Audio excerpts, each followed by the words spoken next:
Persoalan banjir di ibu kota Jakarta masih menjadi masalah besar yang belum bisa terselesaikan. Janji Jokowi untuk lebih mudah mengatasi banjir jika terpilih menjadi presiden mulai ditagih. Beberapa program yang dirancang mulai dipertanyakan realisasinya. Apa saja yang sudah dilakukan Presiden Jokowi untuk mengatasi banjir di Jakarta? Mungkinkah harapan untuk Jakarta bebas banjir bisa direalisasikan? Dan apa pula yang menjadi penyebab utama banjir di Jakarta? Kita akan mendiskusikannya langsung dengan narasumber. Nanti akan hadir Wakil Gubernur DKI Jakarta Jarod Saiful Hidayat, dan saat ini sudah bergabung bersama kita di studio Kepala Unit Pelaksana Teknis Hujan Buatan Badan Pengkajian dan Penerapan Teknologi atau BPPT Heru Widodo, dan turut bergabung Dirjen Sumber Daya Air Kementerian Pekerjaan Umum dan Perumahan Rakyat Mujiadi yang saat ini berada di kantornya. Saya ke Pak Mujiadi dulu. Pak Mujiadi. Ya. Pak Mujiadi, ini kalau kita bicara soal banjir Jakarta ini kan kayaknya mungkin sejak zaman Belanda ini banjir sudah terjadi, Pak. Tapi apakah ini mungkin untuk dihentikan banjir ini di Jakarta? Kalau kita melihat banjir itu adalah fenomena alam. Jadi saya kira kalau menghilangkan fenomena alam kan tidak bisa. Hanya yang kita bisa adalah mengurangi dampak banjirnya itu. Yang kita tidak boleh itu adalah banjir menjadi bencana. Karena kalau curah hujannya tinggi, kapasitas sungainya ada, ya banjir. Dari zaman dulu banjir.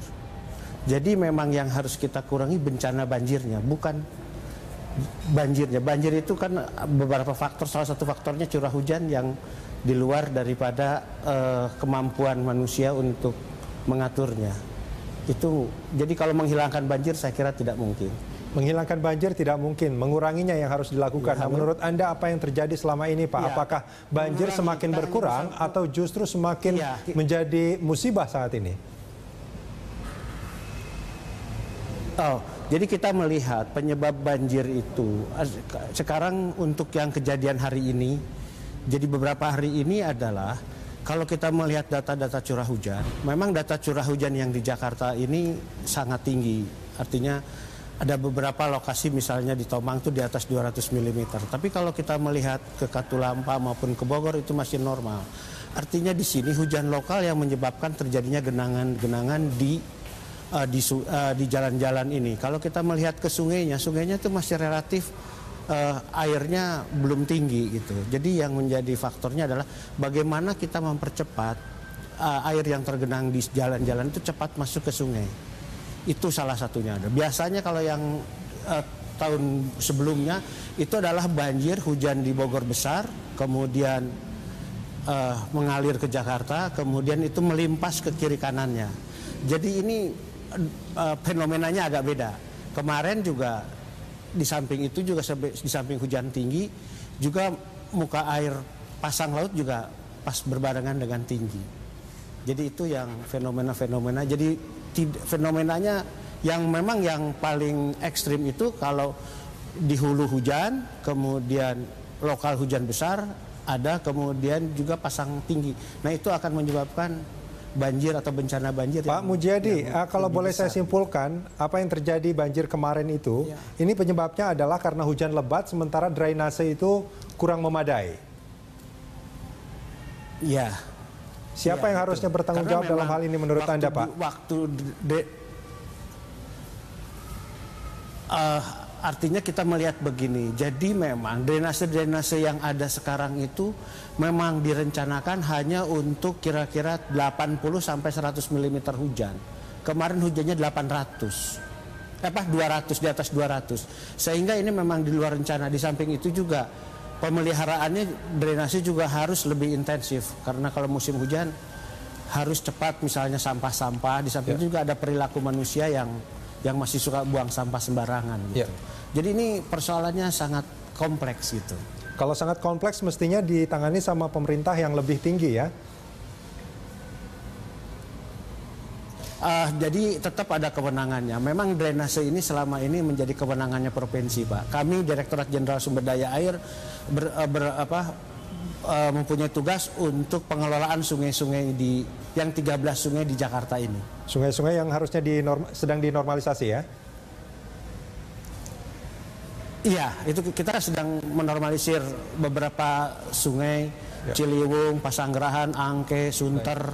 Kemudian kita juga membuat sudetan antara Ciliwung ke banjir Kanal Timur. Kita sudah menyelesaikan banjir Kanal Timur. Sekarang kita sedang menormalisir Cengkareng Drain gitu. Baik. Ya, saya ke Pak Heru Widodo. Pak Heru, ini sebetulnya apa sih yang menjadi menurut Anda?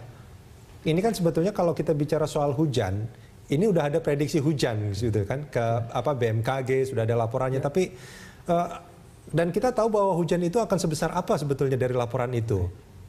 Apa yang terjadi sebetulnya? Kenapa ini tidak bisa dicegah? Sebenarnya prediksi sudah ada dan kita sudah beberapa hari sebelumnya kita mengetahui. Nah sekarang ini yang dilakukan oleh teman-teman dari Departemen Pekerjaan Umum dalam hal ini Kementerian Pekerjaan Umum adalah lebih ke arah struktural. Infrastruktur ya. Salah satu penyebab banjir itu adalah hujan. Nah BPPT sebenarnya sekarang ini punya teknologi untuk meredistribusi curah hujan. Sebenarnya. Apa itu? Namanya dengan teknologi modifikasi cuaca. Yang disebut TMC cuaca. Itu ya? TMC itu.